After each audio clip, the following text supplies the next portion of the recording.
floor. "Yes," she thought, as the broom knocked. "What with one thing and another, I've had my share. I've had a hard life." Even the neighbors said that of her. Many a time, hobbling home with their fish bag, she heard them, waiting at the corner or leaning over the area railing, say among themselves, "She's had a hard life, has Ma Parker." And it was so true she wasn't in the least proud of it. It was just as if you were to say she lived in the basement back at number 27. A hard life. At 16, she'd left Stratford to come up to London as kitchen maid. Yes, she was born in Stratford-on-Avon. Shakespeare, sir?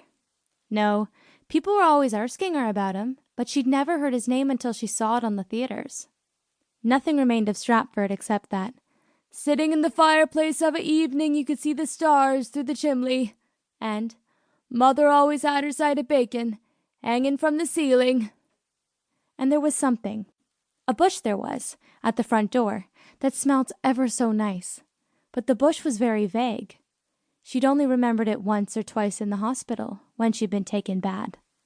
That was a dreadful place, her first place. She was never allowed out. She never went upstairs except for prayers morning and evening. It was a fair cellar, and the cook was a cruel woman. She used to snatch away her letters from home before she'd read them, and throw them in the range because they made her dreamy. And the beetles! Would you believe it? Until she came to London she'd never seen a black beetle. Here Ma always gave a little laugh, as though, not to have seen a black beetle? Well, it was as if to say you'd never seen your own feet.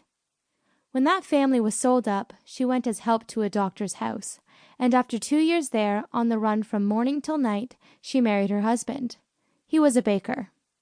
"A baker, Mrs. Parker," the literary gentleman would say, for occasionally he laid aside his tomes and lent an ear, at least, to this product called life. "It must be rather nice to be married to a baker." Mrs. Parker didn't look so sure. "Such a clean trade," said the gentleman. Mrs. Parker didn't look convinced. "And didn't you like handing the new loaves to the customers?" "Well, sir," said Mrs. Parker, "I wasn't in the shop above a great deal. We had 13 little ones and buried 7 of them. If it wasn't the hospital, it was the infirmary, you might say." "You might indeed, Mrs. Parker," said the gentleman, shuddering and taking up his pen again. Yes, 7 had gone, and while the 6 were still small, her husband was taken ill with consumption. It was flour on the lungs, the doctor told her at the time. Her husband sat up in bed with his shirt pulled over his head, and the doctor's finger drew a circle on his back. "Now, if we were to cut him open right here, Mrs. Parker," said the doctor, "you'd find his lungs chock-a-block with white powder. Breathe, my good fellow." And Mrs. Parker never knew for certain whether she saw, or whether she fancied she saw, a great fan of white dust come out of her poor, dead husband's lips. But the struggle she'd had to bring up those 6 little children and keep herself to herself, terrible it had been. Then, just when they were old enough to go to school, her husband's sister came to stop with them to help things along, and she hadn't been there more than 2 months when she fell down a flight of steps and hurt her spine. And for 5 years Ma Parker had another baby, and such a one for crying to look after. Then young Maudie went wrong and took her sister Alice with her. The 2 boys emigrated, and young Jim went to India with the army. And Ethel, the youngest, married a good-for-nothing little waiter who died of ulcers the year little Lenny was born.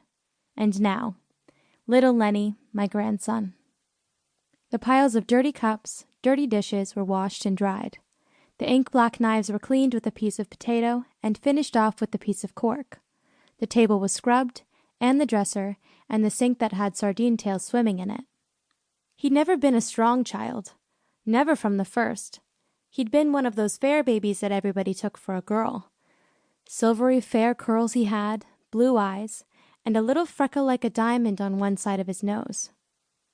The trouble she and Ethel had had to rear that child, the things out of the newspapers they tried him with.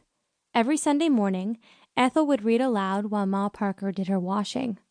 "Dear Sir, just a line to let you know my little Myrtle was laid out for dead. After 4 bottles, gained 8 pounds in 9 weeks, and is still putting on." And then the egg cup of ink would come off the dresser, and the letter would be written, and Ma would